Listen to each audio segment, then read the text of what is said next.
Meet Dodge Woodall, the host of the Eventful Lives podcast and serial entrepreneur who has made appearances with the sidemen and on stage in front of thousands. Today we discuss what it was like growing up with a pet monkey, why he started the Bournemouth Sevens Festival, and why looking after your health is number one when it comes to being successful. All this and more in today's episode. Welcome back to another episode of the PerformWell podcast, and today don't we have a guest for you? Right here, over to our right, we have Dodge Woodall, a serial entrepreneur, a serial podcaster, a former athlete, the founder of Bournemouth Sevens, a sporting festival, and there's so much more. I want to dive into so much more of you, Dodge. But first of all, how are you? I'm very good, gents. Lovely to be here. Lovely to be here too. Nice setup you got. Thank you very much. Beautiful. We do take pride in it. You see my yacht that's just out there? I parked it here. Yeah. I left it there. It's got to be in the background. It's Je ne sais quoi. Is that the name of it, is it? No. Je ne sais quoi. Diodonis. But yeah, like we appreciate you obviously coming on today, and we want to speak into kind of a little bit of more the performance and well-being side, because that's what we do as a podcast. But we want to find out a little bit about you. So could you give us some background on yourself? Who is Dodge Woodall, and what are you doing today? Right, what am I doing today? I'm here today on the old podcast for you boys, so that's a nice thing. Background on me, sport and business been my whole life since a young kid. Rugby has been a big part of my life, and throwing parties in nightclubs for 10 years was a big part, as now owning a festival for the last 17 years. I've built 5 businesses over the last 25 years, all in the sport and entertainment space, and sold one of those companies along the way, and currently running 3 companies. That's a bit of background about me. Very nice. So what was the first company? Because obviously I know you've got a sports science background. We're going to talk about it, obviously. Yeah. What was the first company that you actually launched? First company launched properly in year 1999. I was in my final year at Loughborough Sports University doing a PE degree, or blagging a PE degree. Basically on the piss for 3 years, playing sport and having a laugh. And in my final year at university, there was a nightclub in town called Echoes, and they had 1,000 people in there every Wednesday. And being one of the main faces on campus then, as a rugby boy in your final year, I approached them and said to them, you're charging £2 to get into the nightclub, how about we charge £3? I keep £1, you keep your £2, and I'll get 1,000 more students in here. And they agreed to it. So we took that capacity of that nightclub from 1,000 to 2,000 people overnight. And I had that every single Wednesday in my final year. I was coming out of £2,000 cash a week in my final year for 30 weeks of the year. I also had another nightclub in Wandsworth in London at the time on a Tuesday night, and we'd take the door money there. That was another £1,000. So I was doing £3,000 cash a week in my final year at university. So it was 21? Yeah, 21 years old, roughly around then. Yeah. Well, it's about like 200 bottles of Grey Goose then. Yeah, probably about that. There's a lot of that. Depends where you're buying it, I guess, isn't there? Where you're sourcing it from. The interesting thing I want to ask something about this, Dodge. Now, with the nightlife industry, how do you feel like it differs nowadays to when you were working in it? Oh, massive, mate. Massive. Like when you were throwing, I ended up throwing 1,500 parties in nightclubs all around the UK. I had 12 nightclubs every week in different cities around the UK, in London and Brighton and Oxford, Manchester, Birmingham, Leicester, the list just goes on and on. So we had 12 every single week when we were at peak in the year 2000 up until 2008. But back then everyone used to get on the piss and party hard. People would go out, you finish your sport at 5, shower, change, tie on, shirt on, university, you go out straight on the sauce at 5, 6, 7 o'clock.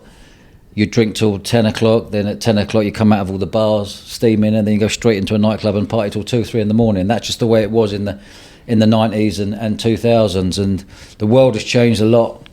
If we're rolling on, if we're talking about today, like that was when I was throwing the nightclubs and partying hard as well, living in London and partying hard. I end up spending, this is really weird, right? I end up spending 6 days a week in nightclubs for about 10 years. Wow. 6 days and nights. 6 days. No, 6 9. Yeah, 6. I was actually sleeping in them.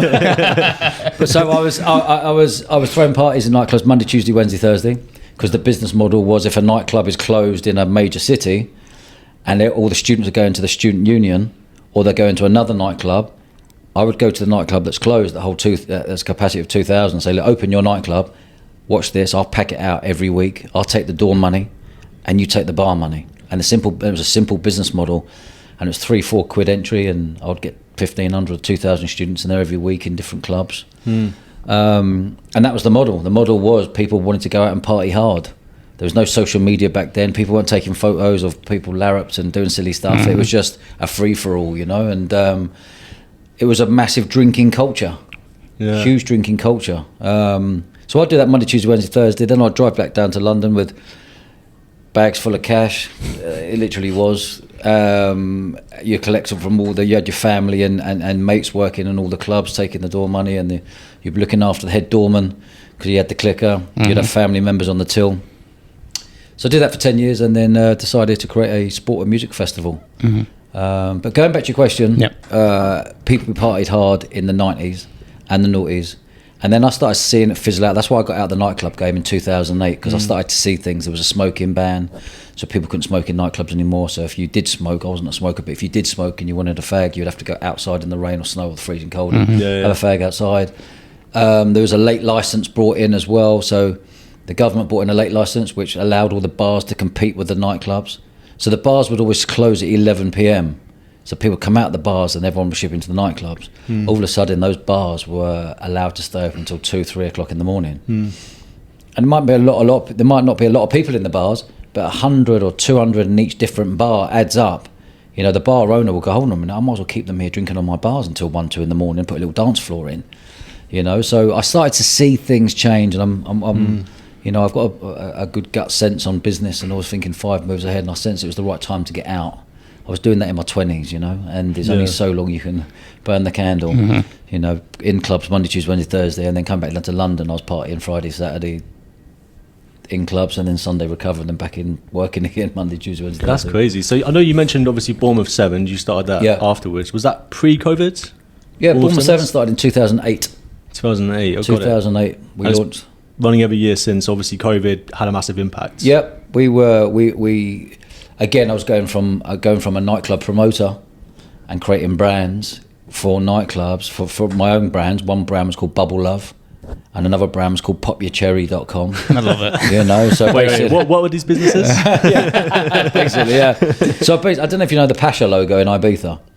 Do you know what Pasha is? I've heard of Pasha. How old are you, lads? I'm 25. 25 and 33. 33, okay. You'd have surely heard of Pasha. I've heard of Pasha. I can't remember. Pasha is like the cherry logo. It's been going around 40, 50 years. It's a massive brand. Jamie, pick that up. Yeah. We need a Jamie, man. Yeah.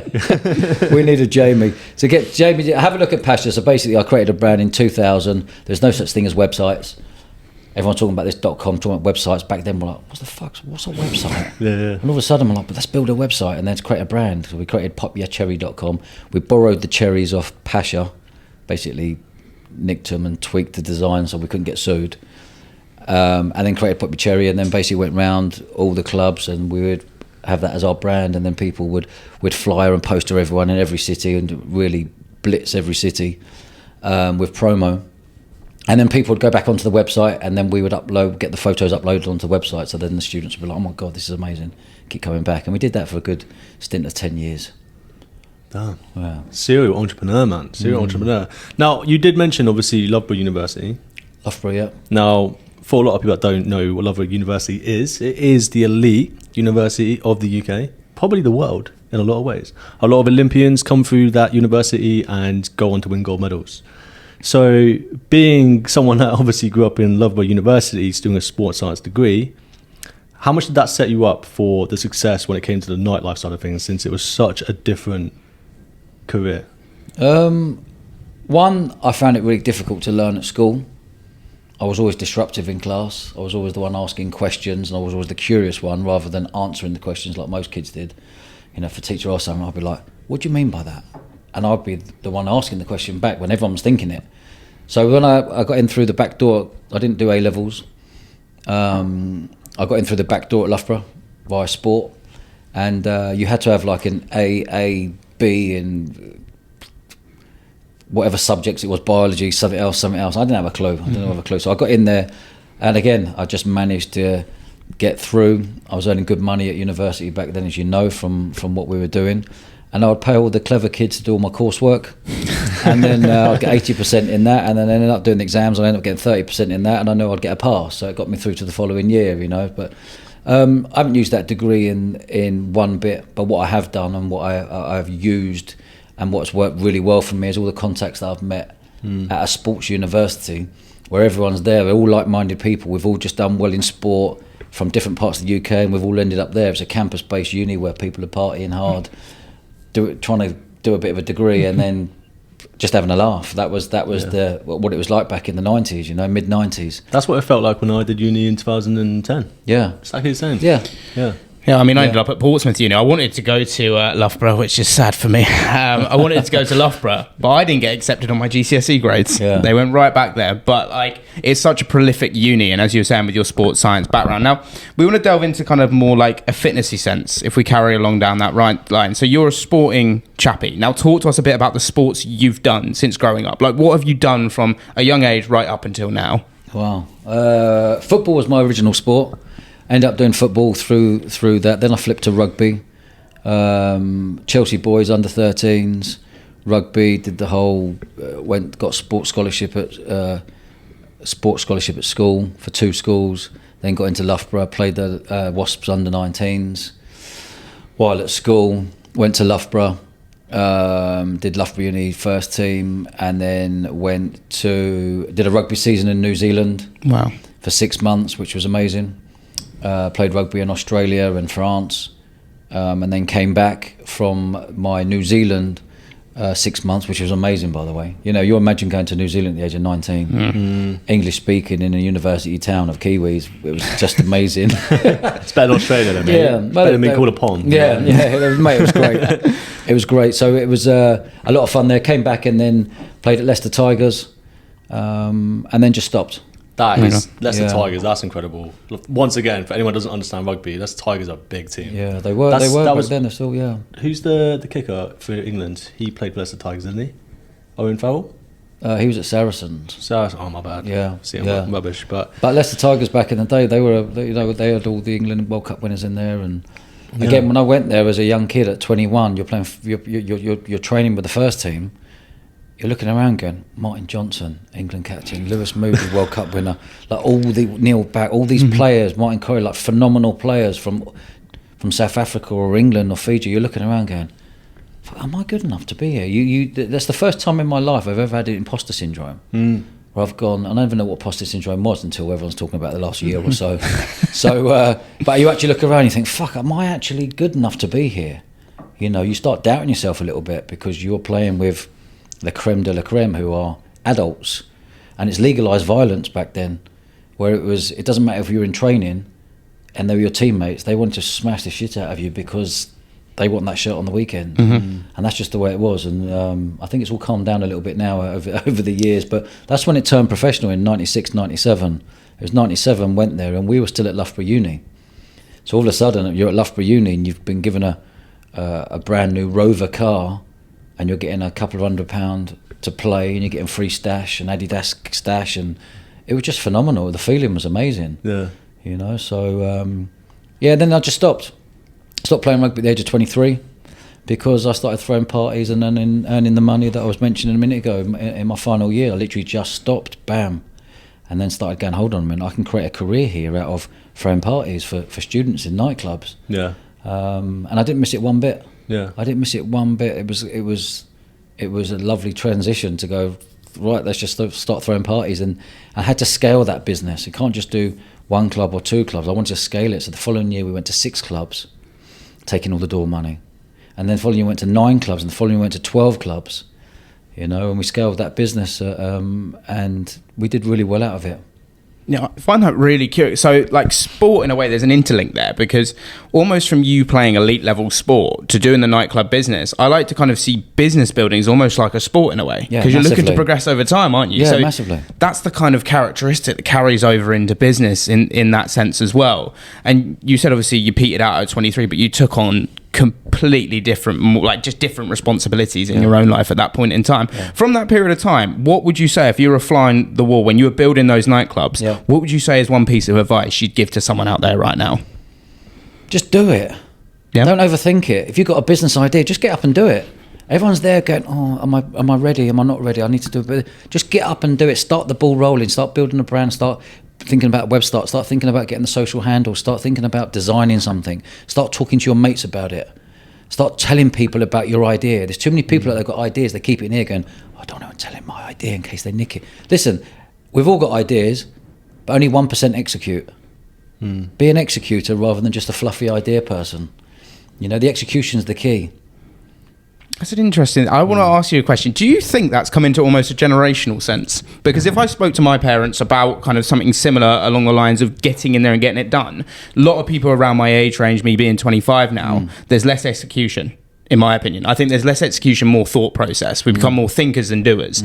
Now, from your your comparison of when you built your businesses, do you think that to be true? What do you mean? Do you think there's more thinkers than doers these days, basically? I don't know. Or has that always been the case? I don't know. I've never been a thinker. Because obviously, think, get up and go. Get up and do it. Don't talk about it. Don't fanny around. Get up and do it. If you're going to say you're going to do something, you look someone in the eye, shake their hand, and I'm in. Yeah. But you've got to be accountable. You know, I hold my friends accountable. You've got to be accountable in life, because it's easy to talk about something and fluff around it and not do it and hide and never been seen to do it again. But, you know, life does go fairly quickly. In your 20s is your perfect time to grab something and build something, you know, and the quicker you can do it, the quicker you're going to get to having the freedom of being your own boss and having the freedom of having money. You know, the later you start, the harder it's going to be. I was going to say, I think, you know, there is obviously a different upbringing for a lot of people, which can have a part to play in it. Yeah. Now, I know your upbringing, you've obviously spoke about this on your website, about your early entrepreneurship at a young age of 10. What was that? Because you didn't go into too much detail in terms of what that first business was. I grew up living above pubs in London. No. And that's a very different upbringing than it is living at home with it being silent and calm and everyone sitting around dinner table having dinner together and mum and dad. You know, my upbringing was madness. You know, so imagine living above in a 2-bed flat above a pub, and downstairs is a proper cool pub that mum and dad had. It was a feeder pub to the nightclub next door, and you know, we had 2 Alsatians, a Doberman, we had budgies, we had fish, we had cockatoo that spoke.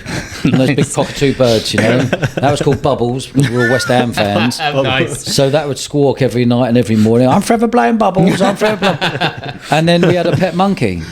Oh man! So you know, that's how it was. And people now, when I tell the story and I'm starting to go on podcasts and stuff, tell the story, people are just like, "Are you for real?" It's like, that's how it was, you know. And everyone was an entrepreneur. No one knew what the word entrepreneur was back then. Entrepreneur back then was for geeky people doing something. It was like shirt and tie. It's only the last 10 years it's become the coolest thing ever. You know, everyone wants to be an entrepreneur. I've got pals who are professional footballers who want to be entrepreneurs. I've got pals who are working in government, they want to be entrepreneurs. I've got friends who are stuntmen, entrepreneurs. They want to be. Everyone wants to be an entrepreneur. I've got top DJs going out for millions. They've all got their side hustles to be entrepreneurs, you know. But I don't know any different because I've never had a job. So I've just built businesses from the age of 10 up to my age now. All that's happened is that the money just got bigger. Yeah. And it's the same business model. It's about creating win-win situations. It's about looking people in the eye and doing a deal and shaking their hand. It's about doing something that you say you were going to do and you do it, and then your reputation is the only thing you've got. And I've got a really good reputation, and I've built that up over years, and I never want that dented, because if you're straight down the line with people and you pay people instantly, no one can come after you and say, oh, he doesn't pay or doesn't do any of that. If you say you're going to do something, you do it. If you say you're going to build a business, you talk to as many people as possible to get their ideas and feedback. Whatever you take on board is up to you. Do you know what I mean? So don't be afraid. I think there's a lot of fear out there, and since a kid, I've had no fear since a kid. You know, I grew up around many naughty people, a lot of faces. My dad was the first one to bring doormen in at the time. They were called bouncers back in the day, and it's not like doorman now when you've got a little badge and you're 11 stone. Back then was like, who's the hardest man? Who are the hardest men in town? All the big roidheads with the big bomber jackets on, and that's how it was, you know. And they looked after me, and I was going into nightclubs at the age of 10. I was selling tickets to the nightclub next door at the age of 10. for people getting queue jump into the club on a Saturday night. You know, so it's the way it was. You know, they would take me to nightclubs. The dorm would take me to nightclubs, and I'd come back at 3, 4 in the morning as a 10, 11, 12, 13, 14-year-old because I was protected. You know, so it was. I was around a very, very different world. I saw a lot of things kids shouldn't see. Would I want my kid now to be brought up in a pub? And no, I wouldn't. But it's made me who I am today, and I wouldn't change it for the world because all I wanted to do was earn money. You know, when you're living in an environment like that, the toxicity of downstairs in the pub and the nightclub and the fights you see and the police raids that come in, and you know, you see so much, you become very streetwise at a very young age. You know, my dad was a bodybuilder back in the day, and before we had doorman, we'd be upstairs relaxing, and something would be kicking off downstairs in the pub. He'd get a phone call up, he'd be booting downstairs, be throwing people out and knocking people out, and I was seeing my dad having tear up. It's something that you could ask 1,000 people in the streets. Have you seen your old man have a fight before? No, why would I see that? It was the norm, you know. He was slinging people out because they were upsetting customers in the pub and stuff. So, but we had a nightclub next door, and my sleep patterns were all over the place because I had one wall here, and I had a nightclub there. It was open Thursday, Friday, Saturday. And there wasn't soundproofing back in those days. It was like, 1,000+ people in there all singing, "Come on, Eileen," like stamping their feet, and the DJ's going, "Get your hands in the air." And, you know, my sleep patterns as a kid was, you know, I wouldn't go to bed till midnight most nights, or 11 o'clock most nights. And then on the weekends, you're getting woken up you're just laying there hearing all the music till 2, 3 in the morning. Then people are coming out the nightclub and screaming and shouting and booze people, and then that would happen, and then the dray men bringing all the beer, rolling the barrels in the morning, bringing the beer, dropping the beer off at the pub at 5 o'clock in the morning. That would wake up the Alsatians and the Doberman. They start barking, and the cockatoo would start squirking, and then the monkey would start running around the flat. It was, you know, my old man should have been in the animal world. That's just the way it was, and you know, when I'm starting to tell these stories on podcasts and stuff on YouTube, people are just like, that's different. So pet monkeys, are they legal to own? I don't know. Someone asked. I did my first talk the other day in a theatre, and luckily Josh, my producer, we created like some screenshot. Don't use computers and stuff. It was everything. Just use my mobile for business. But Josh created these wonderful screenshots of what it was like back then. And as soon as you mention a pet monkey, the whole audience were just in stitches laughing, you know. I said, well, that was just the 80s, you know. That's how it must have been back then, the 90s, you know. But yeah, I had a very different childhood, going back to that, but I loved it. You know, you're seeing people wheeling and dealing, you're seeing people earning money, you're seeing, I was learning body language back then, but I wasn't thinking I'm learning body language because no one knew what body language was. But you get to read a room. Like I could walk in a room now and I'll clock everyone what's going on. I know. You can sense energy, you feel energy, you know, and I've been doing this, you know, since a 10-year-old, you know, selling tickets, parties, events, nightclubs, festivals, now podcasting, you know, I've just been at it, and I don't watch telly. I don't waste time watching telly. No, I don't waste time watching telly. I'm always creating. I'm thinking of a creative mind, what we can do, what we can build, you know. So what do you do to switch off before bed? I'm normally flicking through, chatting to team members, staff on WhatsApp. Right. I'm normally signing off creative designs. I'm normally signing off videos, clips. Looking through social media. I'm a creator rather than a consumer. So we like to create and put stuff out there. Chatting to pals. I like to pick up the phone and have a proper chat rather than hiding behind things. You know, pretty old school, but it works. Well, clearly. Yeah. Obviously, we want to dive into your podcast because, you know, it's such a big one, isn't it? It's huge. Like, I mean, I've been watching the Eventful Lives for over a year now. It's such a fantastic podcast, and you guys have just ramped it up for years. You've had some insane guests on there, like Harry Redknapp. You've had on there. You had one of the guys on the Madeleine McCann case. Am I right in saying? Yeah, you had like huge guests on this podcast. I saw the Mafia guy. Yeah, I've had plenty of them. Josh was telling me about his. Was it manager? Was it? Yeah, I was dating Tristan Tate, or went on a date with him. Yeah, everything like that. Yeah, we've done 240 episodes over the last 3 years. We've done one a week. We've been consistent. And when we first started podcasting, I didn't have a clue what podcasting was. So it just, the pandemic hit, 2020, Bournemouth Sevens, my festival was coming into year 13. We lost that. And my team were like, Dodge, you need to tell your story. I was like, no, I don't. You need to get, and they were talking about, you need to do a personal brand. I was like, what's that personal brand? Go on a podcast. What's a podcast? I literally didn't know what that was, 4 years ago. And then told my story. That went viral. People loved it because it was what I was telling you now, but a bit more detail, I guess. And then I've just got mates and mates in, or mates of mates and mates of friends and friends coming into the podcast who are all faces, or they're all SAS or criminal underworld or sports stars or ex-international drug smugglers or ex-coppers, ex-policemen, Michael Jackson's bodyguard, just wild. Anyone who's lived an eventful life has been on, and it's blown us away how quickly it's taken off. Yeah, I mean, you guys are what, over 100k subscribers on YouTube now? 130, isn't it? 130,000 One day. subscribers. We'll get there. It was only 100 like 3 months ago, I swear. Yeah. Just It's crazy. It is crazy. So are you going to get Andrew Tate on? Yeah, why not? Or Donald Trump? Why not? I'd love to. I would like to get Donald Trump on. Well, that would be something for the future. For sure. That would be good. That'd be A good. curious one for you, Dodge. Obviously, you got into podcasting, building a personal brand. What is it about podcasting that entices you so much now? Mate, I absolutely love it. I found my passion. I found my purpose, and I found a reason to get excited every single day. Because you're either finding a guest, like I don't do email. Email's not on my thing. I don't run email at all. I just run all my business off WhatsApp. All of my businesses, and that works for me. And I get mobile numbers, send them WhatsApp, and as soon as they hear the podcast and they get invited on, they travel down to Bournemouth where we're based. People are flying in from different countries. People are travelling down from Edinburgh and Cardiff or Manchester and Liverpool, come all the way down to the bottom of the country to come on the podcast. So it's a lovely feeling, and I don't do a lot of homework on my guests. I'll get top level stuff. That's what I intend to get me 2 or 3 points. The reason why we're getting them on is because of that.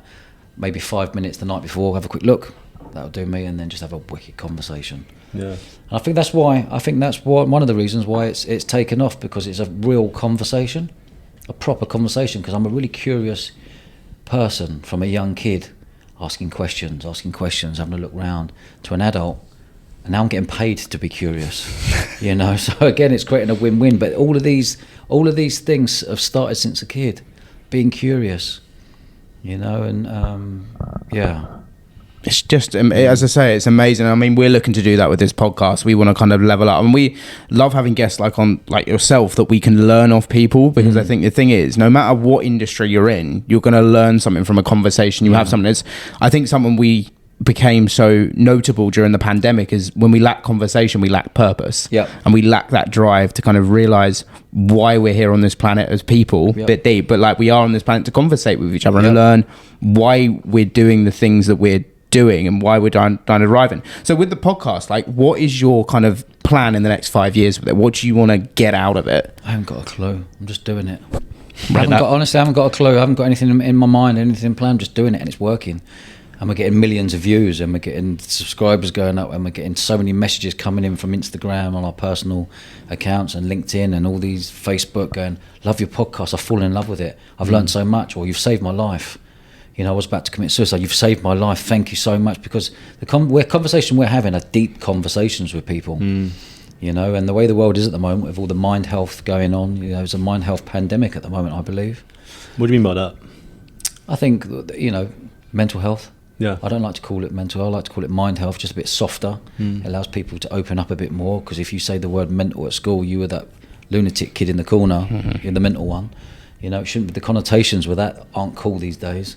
So, people are juggling with things going on in their minds. Yeah. You're always, a lot of people, especially I think the younger generations below me, are constantly comparing themselves to other people, which is the worst thing you can do. Why bother comparing yourself to someone? There's no point. Yeah. Do you not think social media has like a big part of that? Of course it does. I went on the streets the other day with Josh, and we took a mic, and I just wanted to interview women, girls, above 18 to 30. And I went up to him and I was like, are you happy? I'm like, what? Are you happy? And they go, yeah, of course I'm happy. What are your thoughts on social media? Do you like social media? You really put them on the spot because they've got to think. You're like, I do. And what don't you like about it? I'm constantly comparing myself. I've got body dysmorphia. I kept hearing body dysmorphia. The next girl went up to body dysmorphia. Wasn't it, Josh? It was like, next one, body dysmorphia. I was like, you're joking me. Because I didn't know that. You know, speaking to 20-odd-year-old girls, go, body dysmorphia. I don't think my body's good enough. I'm constantly comparing myself. They're going to go do lally. You know, and that's females, let alone what men are going through as well, you know, constantly comparing themselves. You know, everyone wants to be an entrepreneur now, everyone wants their own business. You know, I'm very pro entrepreneurship, and I'm going to be teaching a lot more about entrepreneurship over the next year or 2 years. I'm going to start speaking up a bit more on podcasts and talk about the journey you're on entrepreneurship, because it's one of the greatest gifts you could ever have and be part of. But also 80% of entrepreneurs crash and burn and fail, you know, but in that period you're also going to lose a lot of money. But people don't talk about this. It's all this stuff, you know, you're standing behind a luminous green sports car, fucking one, it's ugly and horrible. I don't know why everyone's impressed by that, but they're standing there having a photo saying I'm an entrepreneur, but they might be blagging it. They might bought 200,000 Instagram followers, they might bought God knows how many likes on Facebook, they bought this, and it's all this facade. The world we're in at the moment is, I've never seen it so fake in my life. You know, I'm not going to go into politics, but you've got government that's fake. You've got the government's in debt. Majority of the country are in debt. People are now on social media being fake. It's like, because this whole world needs to stop. The whole UK just needs to stop and freeze and look at everyone around you. Who are the real ones? Because the real ones, if you stay real, they're the ones that have longevity. They're the ones that pop up that people are clock and go, I really like his style. Or I really like the way she is. She's real. And that's why the podcasters work, because we're having real conversations with real people. Real people, real stories, real conversations. I could quite easily go down A-list route and pick up the phone and get a load of A-listers on. I don't want to. And that's not the route we go down. But easily I could do, and I could contact them and I know they would come on. But how many times have you heard that story? You know, there's other podcasters out there that can do the celebrity ones, let them do it. I'm not saying I won't bring celebrities on, but I don't go out to target them. I want real people who are going to help people. So when you're listening as a consumer, instead of listening to the boring radio and just music in the background, you can now listen to a podcast on a car journey for an hour and go, shit, I've just learned an amazing amount of stuff from Dodge and the guest he's had on there. That's improved my life. I can make the right decisions in business now because I've just learned some stuff about entrepreneurship and the journey that I'm going to go on. You know, it can be, I don't know any different, so I'm not like, you know, people say it's a lonely journey and people say it's a tough journey. It is tough, but what's easy? You can't transform your body in 6 months. You got to make sure you're aggressively patient in business. You got to make sure you're aggressively patient when getting a good rig. You know, you got to make sure you're disciplined, that you don't put crap in your mouth. You know, 80-90% what's going on here and 10-15-20% training. You know, you can't out-train a bad diet. You know, it's such a great saying. You can't. And I've tested it.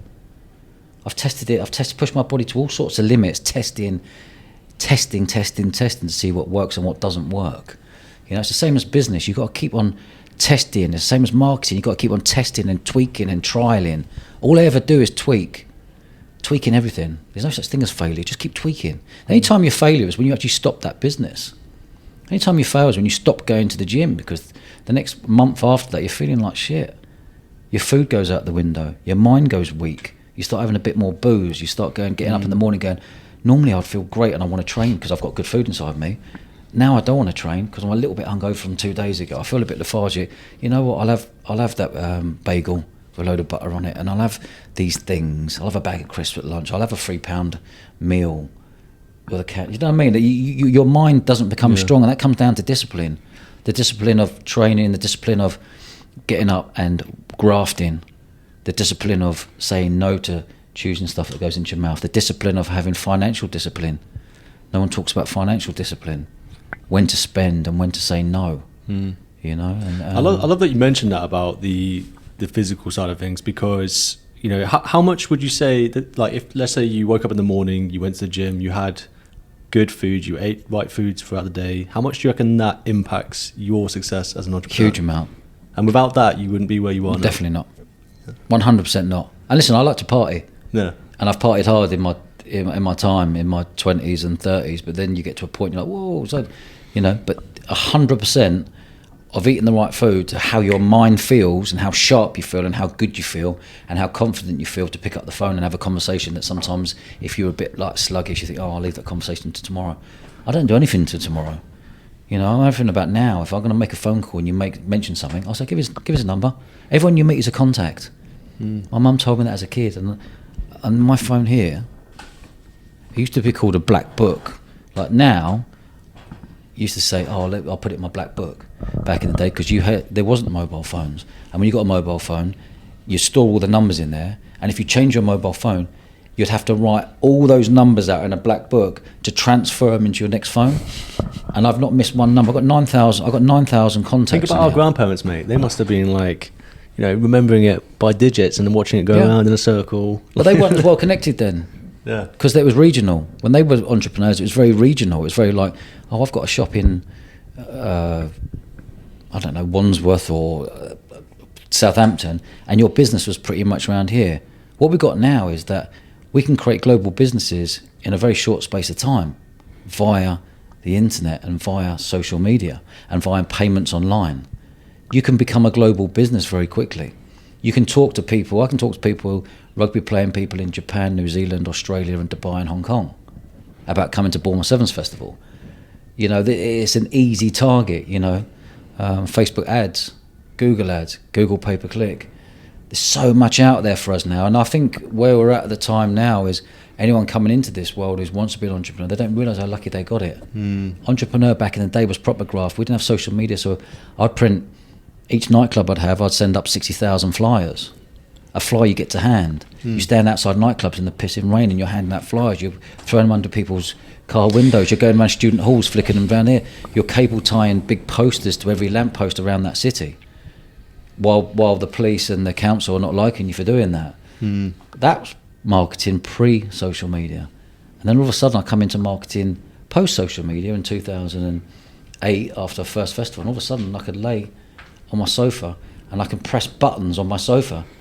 And back then it was groups, you can press buttons and people are joining this group, and all of a sudden I can talk to 2,000 people. Yeah. It was like, Mark Zuckerberg just landed on my lap. This is like the most genius thing ever, as a promoter. So... But it's just attention, isn't it? It's just attention, and like it changes over time, right? Attention. Yeah. Everything's about attention. So 100 years ago, attention would have been going down the road talking to someone. Then billboards became a thing. Yep. And then now we're obviously in social media age. What's the next? I reckon it's go full circle. Do you think so? I think so. Yeah. Because back in the day, like it was like a flyer design fest. All the promoters had the coolest flyers, all about what flyers you've got. Well, look at this design, look at the size of our flyer, look at the colours, look what we've got entertainment. That was all about then. So you'd come out of a club and there'd be 10 different promoters giving you a flyer. Now there's nothing. So I've gone back old school and started, especially at the festival the last year or so, is go back and fly posting everywhere. Handing out flyers, not me personally, my team and stuff, but going back to printing 20,000 flyers and getting them to hand. And people these days are like, is this called a flyer? They don't know what a flyer is, but you got all the information on there with a QR code that they can scan and get straight to the website. So what are your thoughts on AI in the future when it comes to this side of business, the marketing side of it? How do you reckon it's going to impact it? AI is going to impact it. AI is a revolution. Yeah. We went through an entrepreneur revolution, went through the agricultural revolution, industrial revolution. Agriculture was when people were 100 farmers were in a farm, and all of a sudden this machine come along and said, well, I don't need you 100 lot, I've got this. That's the same as what AI is at the moment. People designing and creatives and all that are doing what they're doing. And then AI is going to come in and say, you know what, I don't need all you lot. We can do it. Because as an owner of a business, you go, well, I can pay AI. I can do that for 15 grand or 20 grand, someone doing that. And that saves me paying 4 members of staff. As a business owner, you're going to look at that. But I'm very much a people's person, and I think the reason why we've been successful over the years is because we've been good to people and kind to people, and we've got a great team. And it comes back to what you were saying earlier, being a sportsman and captain's a sport, you're a leader. You lead by example. You give people the freedom to be entrepreneurs within the company. You give people the freedom to show their skills off on a pitch. It's the same thing. You're a leader, so you lead from the front, so they follow. And then you want to create more leaders in your team. The more leaders in your team, the stronger your team's going to be. You don't just want one leader. Allow people to make mistakes. Make a mistake, no problem, we'll learn from it. Make sure we're improving that 1% every single day. Even if it's a tweak of a design, even if it's a tweak of how we're talking online, even if it's something, every day our staff have got to improve just 1%. So you're creating this wonderful mindset of growth. Everything is possible with a growth mindset. And going back to your question, AI will not affect live festivals. It will improve them in a way of design, pre-event, but having a business that is live and 30,000 people in a field partying for 3 days and 400 teams competing, no one can take that away from you. The only thing that's being taken away from that kind of feel at the moment is how sport in the UK is becoming less and less. Less people are playing sport, but that won't affect rugby, netball, hockey, dodgeball, the sports that we do. But the kids coming through are more about the iPad and more about consuming crap content because they're addicted. But it comes back to realising how addicted are you.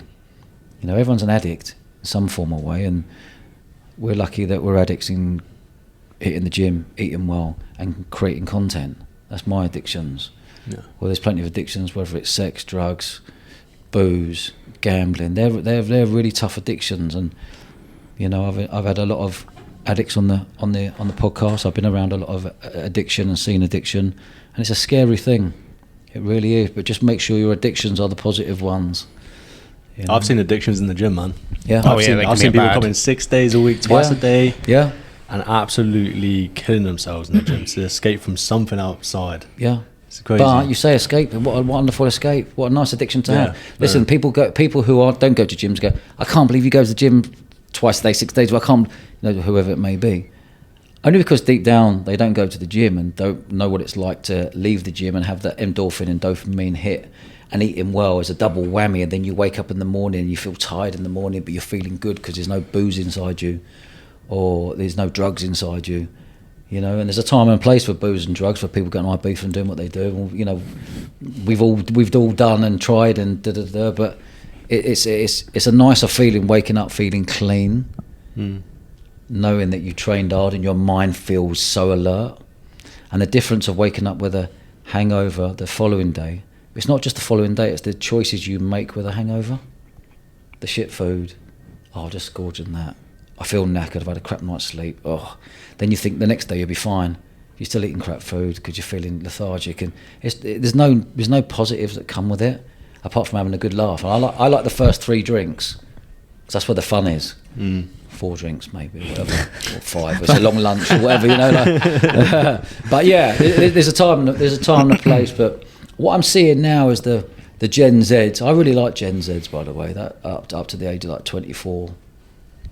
And they get slated a lot online, and I think it's a bit unfair because they're super talented. They've just been grown up in an era where we've had a lockdown and they've lost 2 years of their life, and you don't know what's been going on in their little minds, not being able to go to nightclubs or not being able to go to bars and socialise with mates, and you don't know what's gone on. So it's easy for the older generation to piss and moan about the Gen Zs being pussies, basically.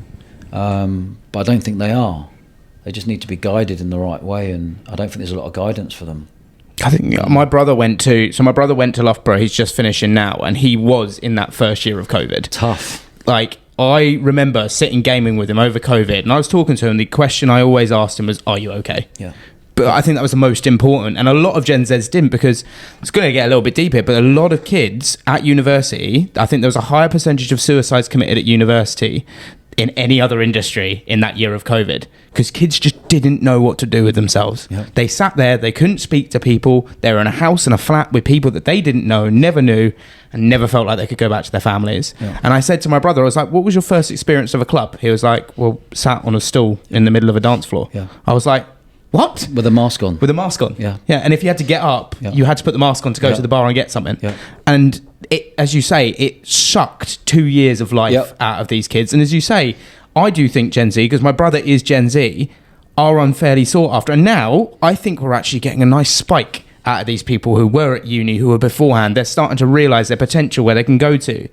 And it's so nice you saying that, because I agree with you too, but so many people shit on Gen Z these days, and the potential of these kids to come up and then go into an industry. My brother even turned around and was like, do you think I should go into freelance graphic design? I was like, do you want to go into freelance graphic design? Do you want to build a business? And it was like, well, yeah, like I like creative, I like ideas. I'm like, well, do it then.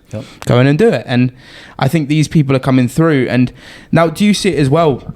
You probably speak to a lot of people. I followed you on socials for a while. Good friends with Simon Squibb, from what I know.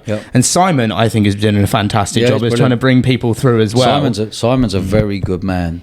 Simon's got a massive heart on him, and he's smashing social media. He's allowing people to dream, because you got to remember, if your parents are dentists or doctors or nurses or accountants, they just know what they know. So they want you to become an accountant. They want you to go and get a job. They want you to be another number in that job, to have a career, to retire at 60, to have 10 years and then die. I couldn't think of anything worse. I could not think of anything worse. So Simon is allowing people to dream. He's allowing for people to realise, what are you good at? What do you like doing? You know, and if you like doing something, go and spend 7 days doing your homework online and trying to find an opportunity of doing something you like doing every single day. I'm a big believer in people should be doing that. But you ask a lot of people who come out of uni, they've done some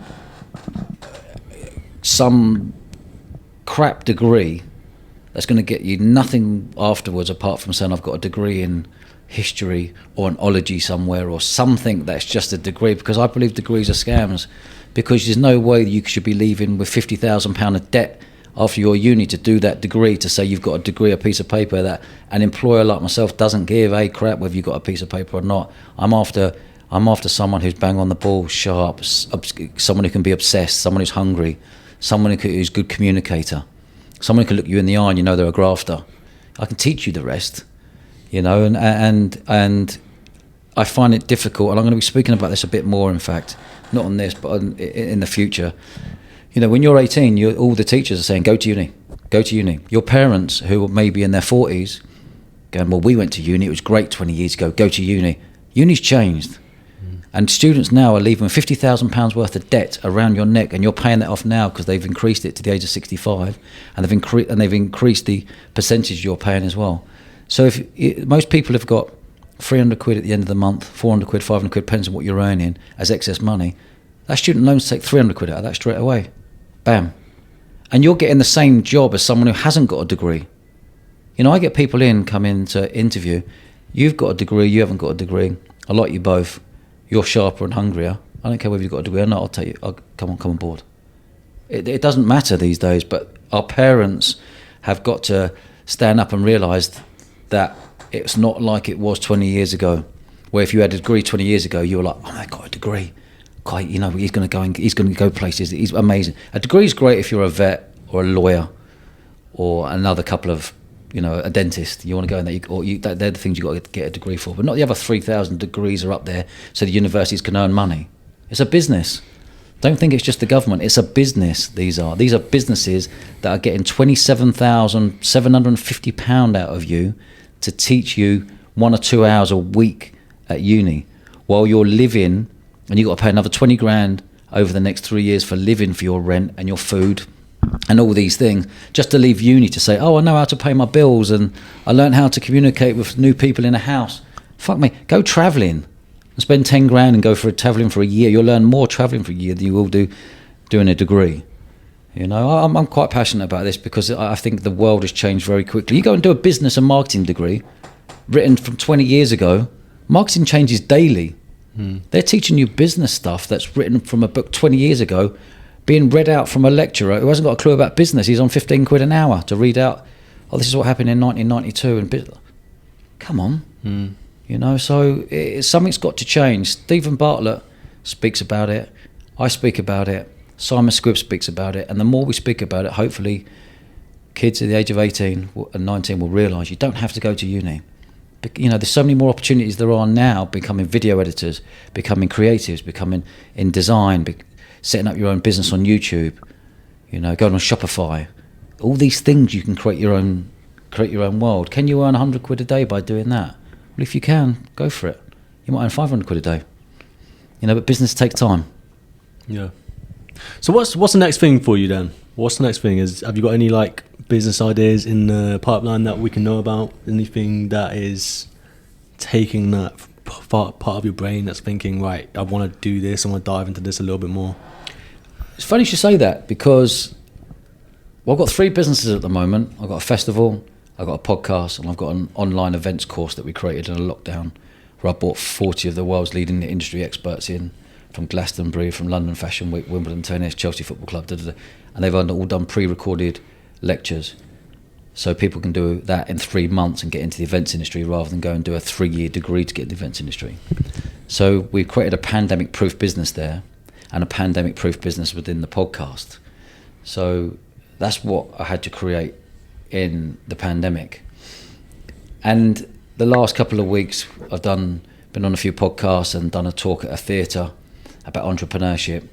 And now I think we're chatting to Josh on the way here today, and I think we're going to create a course on entrepreneurship and do something where, you know, people can go and learn about entrepreneurship. I can tell you everything you need to know about entrepreneurship. If it's sales, marketing, leadership, building teams, sponsorship, building a personal brand. You know, the list could go on. And I think it's really important that people can learn that. How you set up a business, how you start a business, the journey you're going to go on in business. Like, everyone has the fantastic idea, which you spoke about earlier. 1% execute on that idea.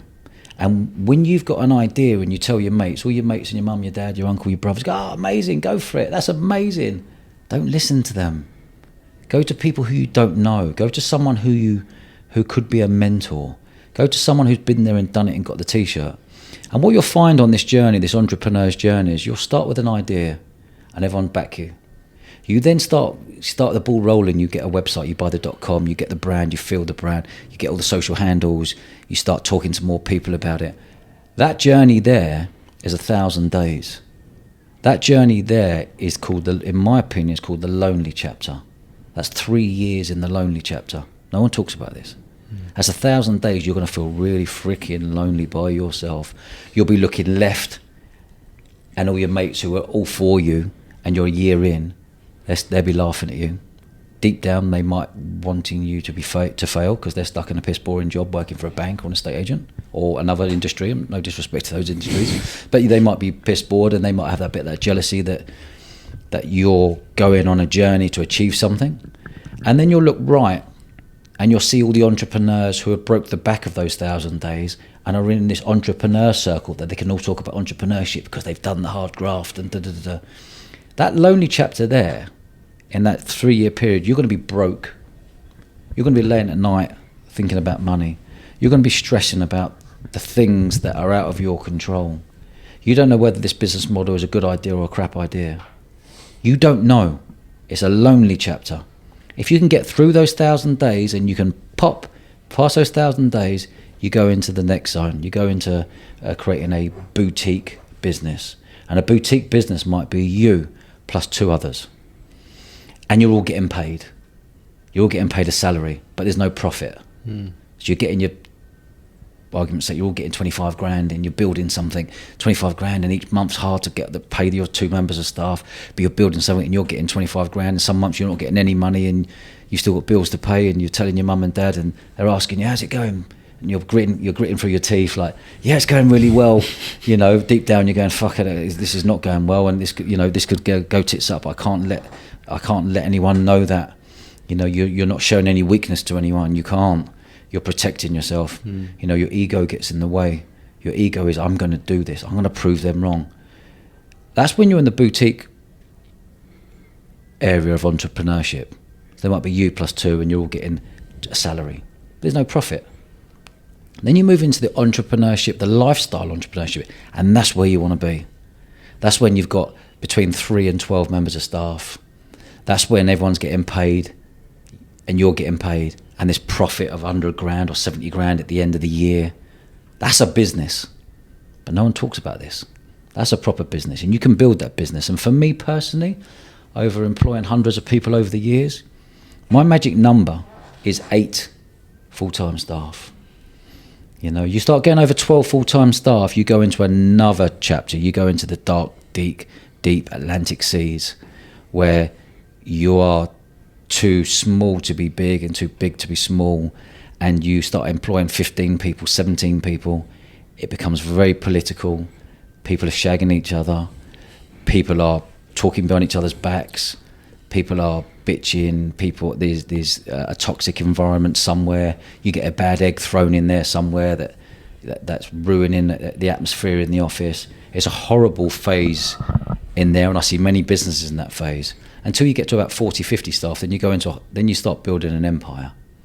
But I wouldn't want to be, as an experienced entrepreneur, that first 1,000 days is hard graft. Whatever business I've touched, that first 1,000 days is the hardest part. Then you go into the bit of becoming a lifestyle entrepreneur. Stick in the lifestyle entrepreneur bit. You may be turning over £1 million or 2 million quid. You've got a nice 10% net profit out of that. It might be £250,000, it might be 200 grand, it might be 100 grand, whatever it is. But you're your own boss. You've got all the right people in place. You've got a marketing person. You've got an operations person. You've got a sales person. You've got a social media person. You're the front man. You're the person who is fronting your business. I've created a personal brand. So I've only created a personal brand 3-4 years ago, and my business has done that. My profile's done that, and I didn't want to do that. I was always the person putting the business in front of me, and I would hide behind it. Not hide, but I'd just be behind the business. But people want to deal with people. People want to see faces behind businesses. And since I've created a personal brand, it's been a game changer. And I never thought I'd be sitting here talking about personal brands and stuff, but it really does truly work. Yeah. Mad, isn't it? I'm just so basically infatuated with it. Yeah, 100%. It's been amazing. Now, the thing is as well, we were going to speak on this topic because it's a very interesting one. On the podcasting side of things, Sidemen Podcast. Talk to us a little bit about the Sidemen Podcast and your experience there. Well, again, going back to if I didn't have a personal brand, I wouldn't have had that opportunity.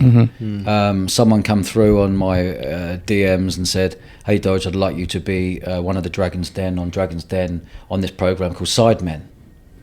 And I remember reading it, and I was ready flat out doing something, and I kind of was like, "Yeah, what's the Sidemen?" I didn't think much of it. Anyway, a week later, she come back and was like, "Dodge, they're filming tomorrow in London. We really want you up there. Can you be up there?" So I screen grabbed it and put it on the WhatsApp group to my team and said, "What's this Sidemen thing, guys, girls? What's it for?" They want me to go on it. They were like, "Are you joking? Get on it now." I was like, "What is it?" They went, "Mate, they have like tens of millions of views. It's wild. It's crazy." I was like, "Shit, okay." So I went up there and I committed to doing it. Walked into the room, and they were like, "Before you went in there, I had to sign some pieces of paper." I didn't read any of it. I just signed it.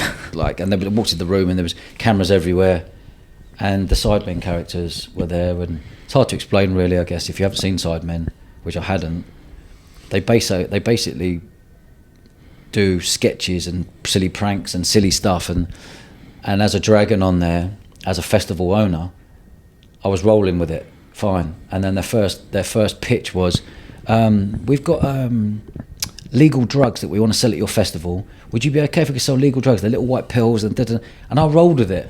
"Yeah, mate, how much are you going to earn? How much per head? Da-da-da." And as I was doing it, I just felt this massive rush of blood go in my head, going, "Oh my God, am I getting stitched up here? Is there a hidden camera? Is my festival going to be in trouble?" Like, I genuinely thought I was going to get stitched up. And anyway, we did that. We rolled with it, and then they did another 2 or 3 pitches about taking kids to Cambodia on a plane and charging them. They went to work for three quid an hour. It's all silly, all silly stuff. It was, and I remember leaving there. They were like, "Dodge, you were great. Thanks, amazing. Really appreciate it." And I was like, "Yeah, great." And I remember getting a driver back down to Bournemouth, and I was like, "Oh shit. Am I going to stitch myself?" I thought Jeremy Beadle was hiding around like a little camera and something that was going to be on TV. And anyway, I lay in bed for about a month every night, saying to my wife, going, "I hope I don't get stitched up here. I hope I don't get stitched up." Anyway, I got one night, I didn't know when it was going to come out. On a Sunday night, it comes out at 6 o'clock or something. My phone went red hot of all these messages coming through. And it was my pals, who their kids watch this thing called Sidemen, going, "Oh my God, you're on Sidemen." So I went on YouTube and I'd watch, and I was sitting there like, eyes up, like, no. And it was they were great. They were great with it. But I did have the fear that they were going to go, that they were stitching me up because I own a festival. You know what I mean? I thought, oh no. Anyway, that ended up getting, how many? 13 million views on that. And again, I wouldn't be able to do that if I didn't have a Instagram page or a personal brand or a podcast. All these things mean something in business, you know. That was that was a different experience. But that's epic, from pet monkey to sidemen, man. That's a journey, that is, isn't it? That is a journey, mate. Yeah, there's plenty of there's hundreds of stories in the nightclub and festival stuff as well, which I'm sure another day. Well, I was going to say, I just wanted to throw something in there. So when you said about everything in the nightclub, I worked as a promoter in Portsmouth. Did you? So I worked for Hijack Events. Okay. Don't know if you've ever heard of it. No. And I used to work as a promoter. So when you were speaking about everything, I was like, yep, that was me. Yeah. I was on the door. Yep, I was doing that. I was handing out flyers. Yep. Yeah. I even got told once an interesting story. Two nightclubs battling about each other. One of them was doing the PerformWell, the student nights that they used to have. And that was run by a gentleman, which I will not disclose his name. What's his name? Ali. Alistair Richards. I know. He Yeah. used to be a lighting jock at one of my one of my nightclubs. Oh, did he? In Portsmouth. He used to do all the lighting. Then he became a promoter. So do you know a guy called Luke Betts by the chance I know as Luke well? Betts. Yeah. I know Luke Betts from Portsmouth. Yeah, so these are the two guys, and I used to work for Luke. Okay. So then Luke told me one night, and you know, Luke and Ali had their discussions and whatever. Luke told me one night, cut off the wristbands of people in the PerformWell queue and put our wristbands on them. you can That'd be Luke. You know exactly how that Yeah, went down. yeah. Ali saw, and I got called into a meeting the next day. He was like, "What were you doing?" Yeah. I was like, "Well, Luke told me to do this no matter what," and I had this pocket full of wristbands that I'd cut off from the queue of these people going. I was just sending people down to Tiger at that point in time. Oh, it was ridiculous. Luke's good. Luke's a good man. He's been in that student nightclub world for a good stint. He's now in the festival. He was in the festival world. He had a festival called Mutiny. Yeah, and which there was a couple of deaths at that festival. Yeah. Rest in peace, the poor young lady and young lad. Who This was a passed few away. years ago, wasn't it? This was maybe 5 or 6 years ago. Yeah, I remember this. I heard about this. Yeah, I think it was in Portsmouth or Southampton. it was in Cosham, wasn't it? Cosham Rec? St George's Field. Yeah, very sad story. Yeah. Very sad. They both died on the same night. Was that drug related? It was Yeah. pill related. Yeah, Apparently, it pills. was a bad batch of pills that they had bought because I was working on the door, Yeah. and the whole security team was fired. Yeah. Straight after that festival, because then Luke was obviously basically he had to go into hiding afterwards, which Yeah. it all went over the news, and he felt really bad about it and issued an apology. But as a promoter, it's not. You can only do so much. On our festival, we have sniffer dogs. We have pat everyone down. We're really strict to get into our festival because all it takes is a bad patch of 20 pills coming. Because that's what happened on that day. I think about 15 people got at his festival 5-6 years ago got sent to hospital. So he had a phone. He said, I think the Silver Commander said, "Look, I want to have a chat with you 7 o'clock, just to let you know," or 4 in the afternoon. I know 15 people have gone sent to hospital, ecstasy related. And then he came back, and then I think at 7 o'clock said one girl's dead. And then I think 9 o'clock, I don't quote me on the times and stuff, and he said he called into the room, and Luke was distraught as you would be, like, what the fuck, what? And then a young lad passed as well. So it's really sad that the world has come to that, and yeah. I do want to just say one thing on that point though. Like, I went to Creamfields Festival, and this is the thing that really dug me a little bit about, because I really respect Luke as a person and how much that impacted him. I went to Creamfields, and 3 people died at that festival. Nothing hit the news. Absolutely nothing. No, it did. Maybe you were not as close to that festival as did you hear about? Yeah, of course. Yeah. Of course, I'm in that world. So, you got to remember, like, Glastonbury has 230,000 people. That's a city. Yeah. There are going to be deaths. There are going to be serious incidents. There are going to be things like there are if you wrapped up a serious city like Birmingham on that evening on a Friday, from a Wednesday, Thursday, Friday, Saturday, Sunday. If you added up all the stuff that went on in Birmingham, that may happen a lot less at a festival, but it's more focused in on the festival. But that can ruin you as a promoter if something major happens like that. And I think Luke acted really well regarding how he acted at that festival, as much as he could possibly do, and to see the parents, like, what as a promoter, what do you say, apart from more awareness? But it's easy for people to take a bag of 20 pills in your pants or wherever. It's not as if you're carrying a lot of on you. It's not as if you're carrying a gun or a blade or whatever it may be going to a festival where people can find that. So yeah. We've got Boomtown here. Boomtown. Do you remember there was that just a little bit? Boomtown. Yeah, There was that Chaotic. woman who died from ketamine overdose. Yeah. And she died in the forest because she bought it on site, and that was the day they brought in drug testing tents. Was that inside it? Was that definitely at Boomtown? Because I was at Festival before it got closed down, and the girl died in a forest party where I actually was that evening. There might have been two incidents. I remember there was one In definitely Boomtown, at Boomtown, because that was something that went viral for a while. Yeah, okay. People talking about it, and then they brought in the drug testing tents, because that's when I heard the story come from there. Yeah. Definitely not download. No, it was definitely Boomtown, 100% But the Boomtown. Boomtown is a lot of drugs at that festival. It's a lovely vibe. It's a great festival. But again, you know, you've got that amount of people. People can bring in and take what they want. Even if they're in the queue, they can take it. Yeah. There's nothing you can do. You know, but the amount of drug incidents are very minimal compared to alcohol incidents, and people seem to forget that. You know, in the UK, alcohol is part of life. Alcohol has caused more problems, more deaths, more violence, more prison sentences than any other drug, because people say alcohol, that's just how it is. Alcohol, that's the UK world, but people taking weed and ecstasy and it's very, very small. But I think it's more focusing because of the word drugs.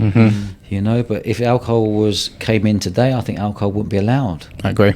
No. I agree. You know? They're doing it in the Euros. They're reducing the percentage of alcohol in the England-Serbia game. Yeah. But I think it was 2.3% per beer or something. That's a good move. That's how much is in the pint. Yeah, 2.3%. Yeah. Okay. So it's a good move. You can see now. You go to Mallorca and you go to Magaluf, and everyone's you know what Magaluf is in Mallorca. Yeah, I've been. You know, it's chaotic down there on a Friday, Saturday. It's chaotic. You know, you can see why all the locals are protesting now. So they don't want that, because it's just English 18, 25-year-olds en masse from Liverpool, Birmingham, Leicester, Manchester, Newcastle, London, all coming together, and it's debauchery at the highest level. Great fun if you're that age, don't get me wrong, but a lot of incidents do happen then. You can see why the locals don't want it.